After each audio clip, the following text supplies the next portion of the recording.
दादा यार ಗೊತ್ತಾ ತಲ್ಲ ಸ್ವಾಗ್ ಗೊತ್ತಾ ಸುಖ ಸ್ಟೈಲ್ ಗೊತ್ತಾ Hey guys, what's up? Welcome back to our channel VIPs Official. ఏం సంగతులు? సో ఇవాల్టి వీడియోలో క్రికెట్ కి సంబంధించిన అప్డేట్స్ అయితే ఉండబోతున్నాయి. సో చాలా మంచి అప్డేట్స్ అయితే ఉన్నాయి. So about RCB, about Bangladesh ఇండియాకి వస్తారా T20 వరల్డ్ కప్ ఆడడానికి, దాని గురించి ఏంది, India versus New Zealand third match review చేసుకోవాలి, సెకండ్ మ్యాచ్ రివ్యూ చేసుకోవాలి. సో ఈ అన్నిటి గురించి మాట్లాడుకోవాలి. సో వీడియో మాత్రం చాలా ఇంట్రెస్టింగ్ అయితే ఉంటుంది. సో వీడియోని స్కిప్ చేయకుండా లాస్ట్ టైం చూడండి. అండ్ అలానే వచ్చేసి మన ఛానల్ ఇంకా సబ్స్క్రైబ్ చేసుకోకపోతే ఇప్పుడే సబ్స్క్రైబ్ చేసి పక్కన వెళ్ళకని ఆన్ చేసుకోండి. సో ఇంకా వెయిట్ చేయకుండా వీడియోలోకి వెళ్ళిపోదాం. Let's get started. First normal updates గురించి మాట్లాడేసుకుందాం, దాని తర్వాత రివ్యూ చేసుకుందాం. ఫస్ట్ నితిన్ ఎలీస్ వచ్చేసి BBL నుంచి బయటకి తెలియపోయిండు. ఎందుకంటే హ్యామ్స్ట్రింగ్ ఇంజురీ వల్ల అతను వచ్చేసి ఇప్పుడు వచ్చేసి ప్రస్తుతానికి అయితే బయటకి వెళ్ళిపోయిండు. సో గది BBL అయితే ఇప్పుడైతే ఆడాడు నితిన్ ఎలీస్. సో ఇంకా నెక్స్ట్ వచ్చేసి టిమ్ డేవిడ్ మరియు జాస్ హెజల్వుడ్ వచ్చేసి T20 వరల్డ్ కప్ మరియు IPL కోసం రెండిటి కోసం కూడా అవైలబుల్ గా ఉంటారనేసి వచ్చేసి కన్ఫర్మ్ చేశారు. సో రెండిటి కోసం కూడా వీళ్ళైతే ఉంటారు. సో మరి T20 వరల్డ్ కప్ ఆడిన తర్వాత IPL లో RCB మ్యాచెస్ మిస్ చేస్తారేమో అని ఒక కన్సర్న్ ఉంది, ఒక భయం ఉండే, అది లేదు. సో రెండింటికి కూడా అవైలబుల్ గా అయితే ఉండబోతున్నారు. సో T20 వరల్డ్ కప్ కి కూడా దీనికి కూడా. సో గది గైస్ ఇంకా ఇంజురీ నుంచి కూడా ఇద్దరు కోలుకున్నారు. సో ఇద్దరు కూడా ఆడబోతున్నారు. చూద్దాం, లెట్స్ సీ ఎట్టుంటదేమో. సో మరి RCB ఫ్యాన్స్ కాబట్టి ఇది good news. So Tim David and Josh Hazlewood రెండు పెద్ద పేర్లు మన కోసం మళ్ళా వచ్చేస్తున్నాయి IPL లా. సో ఇంకా నెక్స్ట్ వచ్చేసి RCBకి సంబంధించిన ఇంకోటి అప్డేట్ ఏంద్రా అంటే అనుష్క శర్మ, అదే మన విరాట్ కోహ్లీ గారి మిస్సెస్, మన భావి, అదే మన వదినా గారు. సో అనుష్క శర్మకి వచ్చేసి RCBలో 3% ఆఫ్ షేర్ వచ్చేసి ఓన్ అయితే చేసుకునింది. సో RCBలో అనుష్క శర్మ పేరు మీద 3% ఆఫ్ షేర్ అయితే ఉంటది. సో గది గేస్ మొత్తానికి సో ఇది ఒకటి. ఇంకా విరాట్ కోహ్లీ సైడ్ నుంచి కూడా ఇది ఒక కనెక్షన్ RCBకి. సో RCB జస్ట్ ఒక ఎమోషన్ కాదు, RCB ఒక రకమైన తన ఫ్యామిలీ, ఒక చిన్న పార్టీ షేర్ ఉన్నటువంటి ఒక ఫ్యామిలీ లాగా ఇప్పుడు RCB అయితే విరాట్ కోహ్లీ ఫ్యామిలీకి అటాచ్ అయిపోయింది. సో గది గేస్ మొత్తానికి సో RCBకి సంబంధించిన అప్డేట్. సో అండ్ ఇవాళ వీడియోలో ఉన్న రెగ్యులర్ అప్డేట్స్, సారీ ఇంకొక మెయిన్ అప్డేట్ అదేంద్రా అంటే బంగ్లాదేశ్ వాళ్ళు ఇప్పుడు ఇండియాకి T20 వరల్డ్ కప్ ఆడడానికి వస్తారా లేదా, ఇదే క్వశ్చన్ మార్క్ అయితే ఉండి అది ఎందుకు వచ్చిందిరా అంటే అది ఎప్పుడైతే మన వాళ్ళైతే KKR వాళ్ళు ముస్తఫిజుర్ రెహమాన్ని వదిలేయాలని BCCI చెప్పిన తర్వాత తను వదిలేసిన తర్వాత అక్కడి నుంచి ఇది మొత్తం స్టార్ట్ అయింది. అన్నిటి గురించి మనందరూ తెలిసిందే. సో మనందరూ ఫాలో చేస్తూ వచ్చినాం దీన్ని. సో ఇప్పుడు ఫైనల్ గా అయింది ఏంద్రా అంటే ICC వాళ్ళు ఒక ఓటింగ్ పెట్టినారు. సో దాంట్లో వచ్చేసి జస్ట్ అన్ని ఆల్మోస్ట్ అన్ని కూడా అగేన్స్ట్ ఆఫ్ బంగ్లాదేశ్ అయితే వచ్చినాయి. సో దాంతో ఏంద్రా అంటే ICC వాళ్ళు బంగ్లాదేశ్ వాళ్ళకి జస్ట్ 24 గంటల టైం అయితే ఇచ్చినారు. సో కేటాయించారు. అంటే వాళ్ళకి 24 hours టైం అయితే ఉంది. వాళ్ళు ఇండియాకి రావాలనుకుంటున్నారా లేదా అని చూస్ చేసుకోనికి, సెలెక్ట్ చేసుకోనికి. సో ఒకవేళ వీళ్ళు ఇండియాకి రావట్లేదంటే స్కాట్లాండ్ వచ్చేసి డైరెక్ట్లీ రిప్లేస్ చేస్తారు బంగ్లాదేశ్ కి. సో మరి బంగ్లాదేశ్ కి 24 hours టైం మాత్రమే ఉంది. సో అఫీషియల్ న్యూస్ ఇది.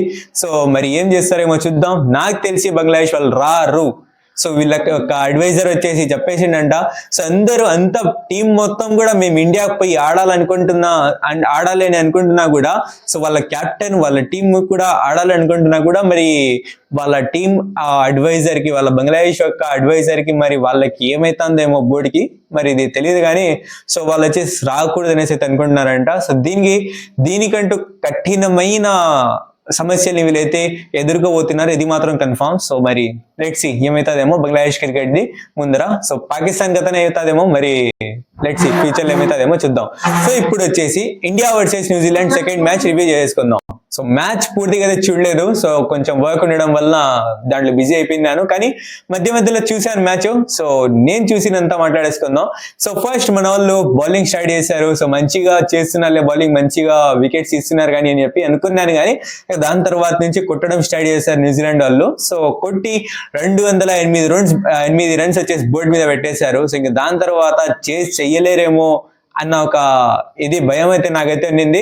సో ఇంకా దాని తర్వాత చేసి దిగిన టీమిండియా వచ్చేసి చాలా కంఫర్టబుల్లీ 209 రన్స్ ఈజీగా వచ్చేసి చేసి పడదొబ్బారు. సో మంచిగా వచ్చేసి డామినేట్ చేశారు మన వాళ్ళు బ్యాటింగ్ లో అంటూ. So it's a true. So first bowling గురించి మాట్లాడేసుకుంటే, సో మన వాళ్ళలో కుల్దీప్ యాదవ్ 2 వికెట్స్ తీసుకున్నాడు. ఇంకా దాని తర్వాత వరుణ్ చక్రవర్తి ఒకటి, నెక్స్ట్ మన హర్షిత్ రాణా ఒకటి, హార్దిక్ పాండ్యా ఒకటి. సో ఇంకా నెక్స్ట్ వచ్చేసి సో ఇంకా నెక్స్ట్ శివన్ దుబే ఒకటైతే తీసుకున్నాడు. సో ఇన్ని తర్వాత ఇంకా దాని తర్వాత ఆస్ట్రేలియా న్యూజిలాండ్ 2008 కంట్రీ వచ్చేసి ప్యాకప్ చేశారు. దాని తర్వాత మన బ్యాటింగ్ గురించి మాట్లాడేసుకుంటే, ఫస్ట్ అభిషేక్ శర్మ నుంచి ఫుల్ ఎక్స్పెక్టేషన్స్ ఉండే. సో నాకంటూ సో ఇతను నిలబడితే మాత్రం ఈజీగా చేసి అయిపోతుంది అనుకున్నాం, కానీ డక్అవుట్ అయిపోయిండు. But it's not his mistake. So ఇతని మిస్టేక్ కాదు. ప్రతి ఒక్క మ్యాచ్ లో ఇతను నిలబడి రన్స్ చేయాలని ఏం అగ్రిమెంట్ రాసిలే కదా. సో ప్రతి ఒక్క మ్యాచ్ లో ఇతను నిలబడాలని ఖచ్చితంగా మాట ఏం లేదు కదా. సో డక్అవుట్ అయినాడు. అయినా ఇట్స్ ఓకే, పర్లేదన్న అనిపించింది. కాస్త భయం వేసింది, కానీ ఇంకా దాని తర్వాత ఓకే అన్న ఫీలింగ్ అయితే కలిగింది. ఎందుకంటే అదే చెప్పా కదా, ప్రతి మ్యాచ్ లో ఒకడే రన్స్ చేయాలంటే అవ్వదు. సో మరి కొంచెం వచ్చింటే బాగుండేందు, కానీ డక్అవుట్ అయింది మరీ విచిత్రంగా. సో ఇంకా నెక్స్ట్ వచ్చేసి సంజు శాంసన్ నుంచి 6 రన్స్ అయితే జస్ట్ 6 రన్స్ క్యామియో అయితే వచ్చింది. సో 6 రన్స్ కి అతను కూడా అవుట్ అయిపోయిండు. సో తను అవుట్ అయిపోయింది కూడా అక్కడ కూడా కొంచెం ఇందిరా ఇంత తొందరగా వికెట్స్ వెళ్ళిపోయినాయి కదా ఎందు మరి సంగతి అనుకున్నాను. సో మరి ఇంకా దాని తర్వాత నుంచి స్టార్ట్ చేశారు మరి ఇషాన్ కిషన్ మరి Suryakumar Yadav. So Sky finally form లో వచ్చేసిండు అబ్బా స్కై. సో చెప్పినట్టే సో 80 రన్స్ 82 రన్స్ ఇన్నింగ్స్ అయితే ఆడిండు. కానీ దానికన్నా ముందు I want to talk about Ishan Kishan. So Ishan Kishan after the long days comeback చేసిండు టీమిండియాలో. సో టీమిండియాలో కంబ్యాక్ చేసిన తర్వాత సో ఫస్ట్ మ్యాచ్ ఫ్లాప్ అయినా కూడా సెకండ్ మ్యాచ్ వచ్చేసరికి చాలా క్రేజీ బ్యాటింగ్ చేస్తూ 76 రన్లు 76 రన్స్ అయితే బోర్డు మీద పెట్టిండు. అది కూడా మంచి ఫాస్ట్ గానే ఆడిండు, మరి చిన్నగా ఆడి మరి ఆ లెవెల్లో లేకుండే. సో మరి ఫాస్ట్ గానే ఆడిండు. సో నేనంటూ సంజు శాంసన్ మన ఇషాన్ కిషన్ నుంచి ఎక్స్పెక్ట్ చేయలే. సో అంత మంచి ఇన్నింగ్స్ అయితే ఇషాన్ కిషన్ సైడ్ నుంచి అయితే వచ్చింది. So well done Ishan Kishan. ఇలాంటి ఇంకొన్ని ఛాన్సెస్ ఇతనికి దొరకాలి, మరికొన్ని ఇలాంటి ఇన్నింగ్స్ అతని సైడ్ నుంచి రావాలని అయితే కోరుకుంటున్నాను. సో మరి లెట్స్ సీ ఏమవుతుందేమో. సో ఇంకా నెక్స్ట్ వచ్చేసి సూర్యభావ్. సో 360 డిగ్రీ మన team India T20 captain Suryakumar Yadav. So Suryabhau అంటూ మంచిగా ఫైనలీ ఫామ్ లో వచ్చిండు. సో లాస్ట్ మ్యాచ్ లో కాస్త క్లిక్ అయ్యిండు, కానీ ఈ మ్యాచ్ లో పూర్తిగా స్కై ఈడ అని ప్రూవ్ చేసిండు. సో ఆ లెవెల్లో వచ్చేసి ఇన్నింగ్స్ అయితే ఆడిండు. సో 82 రన్స్ ఇన్నింగ్స్ అయితే ఇతను కూడా ఆడిండు. సో చాలా మంచిగా ఇతని ఇన్నింగ్స్ కూడా అయితే ఉండింది. సో చాలా మంచిగా ఇతను కూడా బ్యాటింగ్ చేసిండు. So well done Suryakumar Yadav. So ఇప్పుడు నేను చెప్పగలను, so our team India is the best team in the T20 world cup అనేసి, one of the best team in the T20 world cup అనేసి ఇప్పుడు నేను చెప్పగలను. ఎందుకంటే సూర్యకుమార్ యాదవ్ ఫామ్ లోకి వచ్చినాడంటే అతను ఎలా ఆడతాడో మనందరూ తెలిసిందే. సో మరి లెట్స్ సీ ఇదే ఫామ్ ని T20 వరల్డ్ కప్ దాకా కూడా T20 వరల్డ్ కప్ మొత్తం కూడా కంటిన్యూ చేయాలనేసి అయితే కోరుకుంటున్నాను.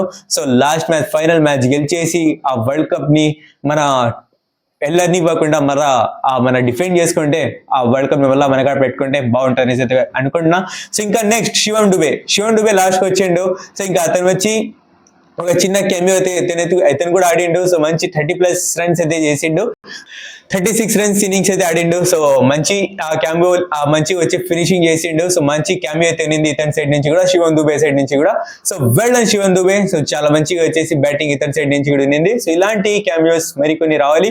సో బౌలింగ్ లో మంచిగా బౌలింగ్ చేసిండు, అండ్ బ్యాటింగ్ లో కూడా అలాంటి మంచి క్యామియో అయితే ఇతను వచ్చేసి ఆడి చూపించిండు. So well done team India. So well done batting lineup and well done bowling. So ఇలాంటి మ్యాచెస్ ని ఇంకా డామినేట్ చేస్తూ ఇంకా గెలవాలనేసి కోరుకుంటూ ఈ వీడియోని ఎండ్ చేస్తున్నాను. ఈ వీడియో కనుక నచ్చినట్లయితే లైక్ చేయండి, షేర్ చేయండి మీ friend family members. So and మీరేమనుకుంటారు ఈ రోజు పాయింట్స్ గురించి కింద కామెంట్ సెక్షన్ లో మీ రాయని కింద తెలియజేయండి. అండ్ సబ్స్క్రైబ్ చేసుకోవడం మాత్రం మర్చిపోకండి. కొత్త టాపిక్స్ తోటి నెక్స్ట్ వీడియోలో కలుసుకున్నాం. అప్పటి వరకు సైనింగ్ ఆఫ్ VIPs Officials.